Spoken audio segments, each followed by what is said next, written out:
नमस्कार, म पदमबहादुर अर्याल छेत्री, हरिनास गाउँपालिका वार्ड नम्बर 3, नेपाल मौरी पालक महासङ्घको केन्द्रीय उपाध्यक्ष।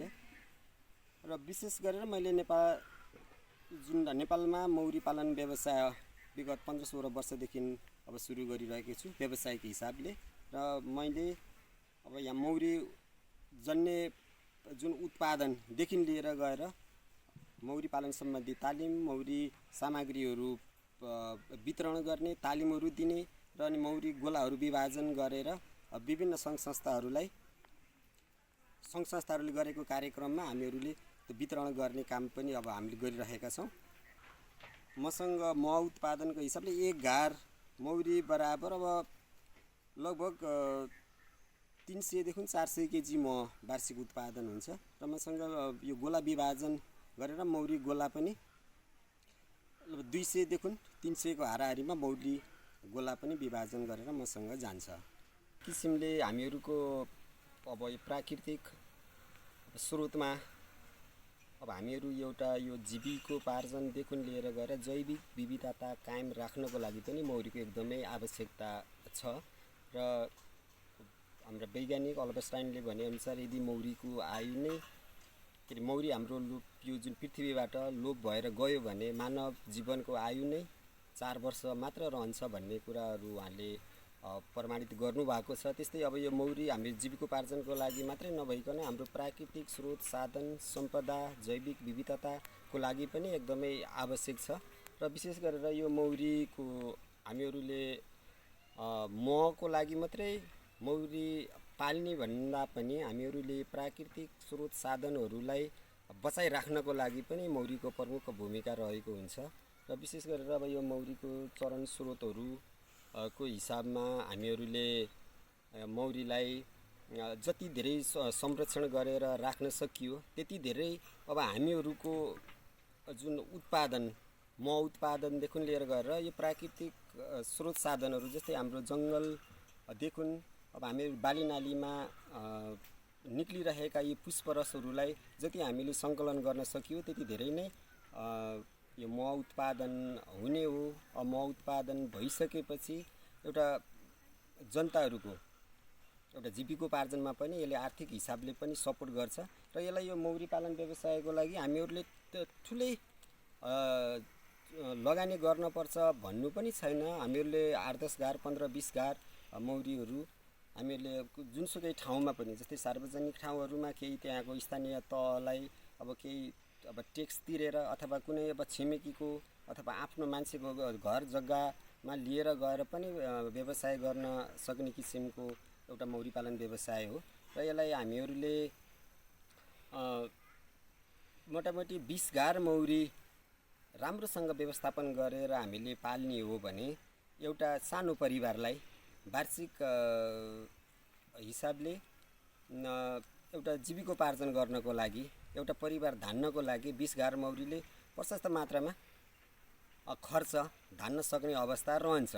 त्यो हुँदाखेरि अब हामीहरूले यो मौरी पालन व्यवसाय अब गर्दा अब मौरीको जुन एउटा व्यवस्थापन सही तरिकाबाट मौरी व्यवस्थापन गरियो भने 1 घार मौरीबाट हाम्रो लोकेसनमा हामीहरूको पेरिफेरीमा वार्षिक 20 केजी मह उत्पादन गर्न सकिन्छ। र अब हामीहरूले अब यो मौरीको जुन चरण क्षेत्रको हिसाबले अब हामीहरूले पहाडमा सेरेना मौरी पालेका हुन्छौँ भने तराईमा मेलिफेरा जातको मौरीहरू अब पाल्ने गरिन्छ। र हामीहरूको यो विशेष गरेर पहाडमा स्रोतहरू जस्तै अब हामीहरूको यो गण्डकी प्रदेशको क्षेत्रको हिसाबमा हामीहरूसँग यो कटुसको यो असोज कार्तिक मङ्सिर महिना कटुसको मह एकदमै राम्रो उपयुक्त हुन्छ। र सेरेना मौरीहरूले त्यही कटुसको मह सङ्कलन अब गर्छ। र विशेष गरेर अरू जिल्लाहरूमा अरू क्षेत्रहरूमा जस्तै अब कर्णाली प्रदेशतिर चिउरीहरू हुन्छन् भने अब तराईको क्षेत्रमा अब अहिलेको हकमा तोराको मह उत्पादन हुन्छ। र विशेष गरेर हाम्रो सेरेनाको हकमा हामीहरूले अब यो पहाडमा हुने यतिखेरको यो जुन कटुसको असोज कार्तिक मङ्सिर महिनाको कटुसको मह नै अब राम्रो औषधिजन्य हिसाबले स्वादको हिसाबले राम्रो मानिन्छ। र यो विशेष अब यो मौरी पालनको एउटा हामीहरूले मौरीलाई भित्री रूपमा अनुसन्धान गर्दा एउटा राज्य व्यवस्थासँग मौरीलाई हामीले लिन सकिन्छ। जस्तै अब यो मौरीको एउटा गोलाभित्र यसमा एउटा रानो हुन्छ, त्यसमा कर्मे मौरीहरू हुन्छन्, त्यो भाले मौरीहरू हुन्छन्। यिनीहरूले आफ्नो डिपार्टमा आफ्नो कार्य विभाजन गरेर एउटा गोला व्यवस्थापन अब गरेको हुन्छ र त्यसैलाई नै एउटा राज्य व्यवस्थासँग हामीहरूले तुलनात्मक हिसाबले लिन सकिन्छ। यसको जुन उनीहरूले भित्र काम गर्ने एउटा उनीहरूको जुन मौरीको जुन कमान्डिङ भनेर भनिन्छ, एउटा रानीले जुन किसिमले आफ्नो गन्धको हिसाबले सबै मौरीहरूलाई कर्मी मौरीहरूलाई त्यहाँ व्यवस्थापन गरेको हुन्छ। कर्मीहरूको पनि आफ्नो कामहरू आफ्नो उमेरको हिसाबले आफ्नो कामको विभाजन गरेको हुन्छ। त्यसमा एउटा सुरक्षाकर्मीदेखि लिएर गएर काम गर्ने खालका सबै मौरीहरू त्यसमा एउटा गोलाभित्र व्यवस्थित तरिकाले राखेका हुन्छ। अन्ततः त्यो सबै भूमिका रानीको रहन्छ। र हामीहरूको जस्तै हामीहरूले यो हाम्रो यो मौरी खर्कमा धेरै मौरीका गोलाहरू अब देखिएको छ। यसमा सबै आफ्नो यो रानीको गन्धकै कारणबाट यो आफ्नो गोलाहरूको पहिचान हुन्छ। फरक फरक घारमा फरक फरक रानीको गन्ध भएको हुनाले यो चरणमा जाँदाखेरि पनि आफ्नो घारमा आफ्नै मौरीको गन्धको हिसाबले आफ्नो घारमा फर्केर आउँछन् मौरीहरू। विशेषता के छ भने यसले आफ्नो गोलाभित्र जुन तापक्रम जुन मेन्टेन गर्नको लागि जुन उसलाई चाहिने जति तापक्रम हो यसले 10 डिग्री सेन्टिग्रेड तापक्रमसम्म तल र माथि गर्न सक्छ। उदाहरणको लागि मौरीलाई अहिले हामीहरूलाई यसलाई 30 डिग्री सेन्टिग्रेडको तापक्रम आवश्यक परेको छ भने हामीसँग अहिले वायुमण्डलमा अहिले यहाँको तापक्रम 20 डिग्री सेन्टिग्रेड छ भने यसले तापक्रम बढाएर 10 डिग्री सेन्टिग्रेड तापक्रम बढाउन सक्ने क्षमता यसको हुन्छ। र त्यसरी नै यसको जस्तै गर्मी सिजनमा चैत वैशाखको अथवा जेष्ठ असारको चर्को अब घाम लागेको बेलामा गर्मी भएको सिजनमा पनि यसले 10 डिग्री सेन्टिग्रेड टेम्परेचर घटाएर, उदाहरणको लागि अब उसलाई 30 डिग्री सेन्टिग्रेडको आवश्यकता परेको थियो, हामीहरूसँग वातावरणमा 40 डिग्री सेन्टिग्रेडको तापक्रम छ भने उसले 40बाट घटाएर 30 डिग्री सेन्टिग्रेड तापक्रमसम्म झार्न सक्ने क्षमता अब यसको विशेषता मौरीको हुन्छ। र यसले जस्तै अब यो रानो को जुन मेटिङको लागि यो जुन गोलाभित्र यो मौरीहरूले रानी मेटिङ हुँदैन, यो माथि गएर वायुमण्डल आकाशमा गएर यो मौरीले रानी मेटिङ गर्छ।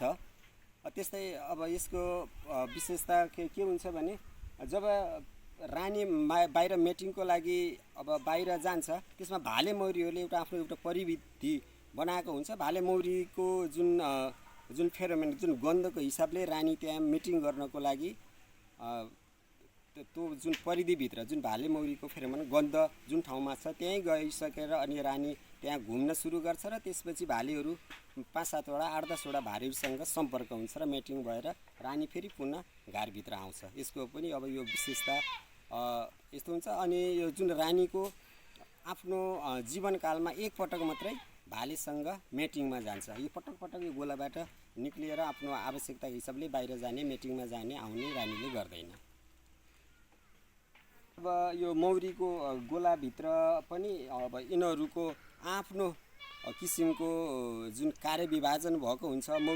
मौरी जन्मिसकेपछि अब जुन मौरी जन्मेका मौरीहरू हुन्छन् तिनीहरूले 1 देखि 3 दिनभित्रका मौरीहरूले गोलामा अनि त्यो टेम्परेचर गोलाहरूलाई न्यानो बनाइराख्ने अनि गोलाहरूमा जुन आवश्यकताको हिसाबले अनि त्यो मौरीहरूलाई अनि त्यो तापक्रम मेन्टेन गर्नको लागि गोलाहरू ढाकेर राख्ने कामहरू गर्छन् भने अब जस्तै अब 3 देखि 6 दिनभित्रका मौरीहरूले त्यो भित्र भएका गोलाहरूलाई साफ गर्ने, घारहरू साफ गर्ने अनि त्यस्तो किसिमको कामहरू गर्छन्। अब यिनीहरूको अब उमेरको हिसाबले जस्तै मौरी ठ्याक्कै चरीचरणमा जानको लागि त अब यिनीहरूले ठ्याक्कै 21 दिनपछि मात्रै यिनीहरू बाहिर चरीचरणमा अब जान्छ।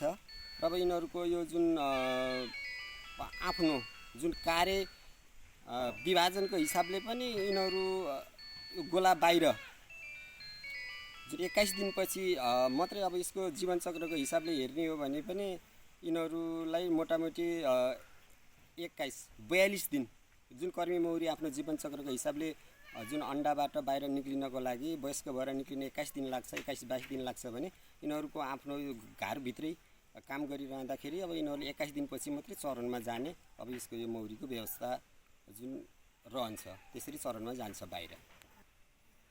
जस्तै अब यो मौरीको कर्मी मौरीको आयुको हकमा यदि मौरीहरूले अलि काम गर्ने खालको मौरी बाहिर चरणमा जाने पुष्परसहरू लिएर आउने मौरीको आयु मोटामोटी 45देखि 2 महिना 45 दिनदेखि 2 महिना भन्ने हुन्छ हैन। अब यदि भित्रै अब रहिरहने चरिचरणमा नजाने काम नगर्ने मौरीहरूको आयु त लगभग 1 महिनादेखि 6 महिना भित्र 6 महिनासम्म अब रहन्छ। जस्तै रानीको हकमा मोटामोटी 2 वर्षदेखि 5 वर्षसम्म रानीको आयु रहन्छ।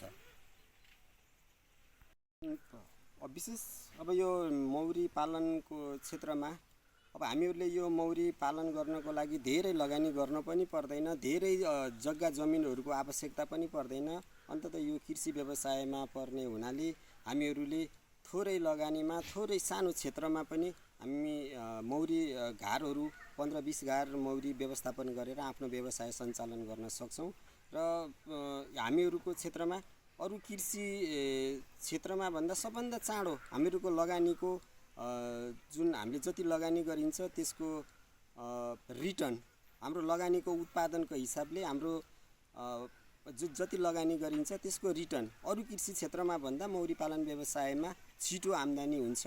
हामीहरूले गरेको लगानी चाँडै हामीले फिर्ता गर्न सक्छौँ। त्यही भएर यो व्यवसाय पनि अब सबै किसानहरूले अलिकति मौरी पाल्न इच्छुक किसान साथीहरूले मौरी पालन व्यवसाय गर्दाखेरि अब हाम्रो पहाडी क्षेत्रमा अहिले त प्रशस्त मात्रामा वन जङ्गलहरू सामुदायिक वनदेखि लिएर गएर प्रशस्त मात्रामा हामीहरूसँग वनस्पतिहरू विभिन्न जातका वनस्पतिहरू फुल्ने हुँदा हामीहरूले मौरी पालन व्यवसाय गर्दाखेरि एकदमै राम्रो हुन्छ। विशेष अब यो अलिकति पिछडिएका वर्गहरूले अब मैले अब यहाँ नेपालमा बसेर केही पनि गर्न सक्दिनँ, म विदेशै जानुपर्छ भन्ने किसानहरू हाम्रा आदरणीय साथीभाइहरूलाई पनि हामीले थोरै लगानीमा जस्तै विदेश जाने हामीले 2-3 लाख रुपियाँ लगानी गरिन्छ भने एक गार मौरीलाई हामीले 10,000मा खरिद गरेर तपाईको 1 लाखमा 10 गार मौरी खरिद गरेर पनि आफ्नो व्यवसाय सञ्चालन गरियो भने हामीले विदेशमा गएर कमाउने पैसा पनि हामी नेपालमै पनि बसेर कमाउन सक्छौँ भन्ने किसिमले हामीले हाम्रा साथीहरूलाई हाम्रा किसान साथीहरूलाई व्यवसाय गर्न चाहने साथीहरूलाई हामीले यही किसिमको सल्लाह सुझाव दिन्छौँ।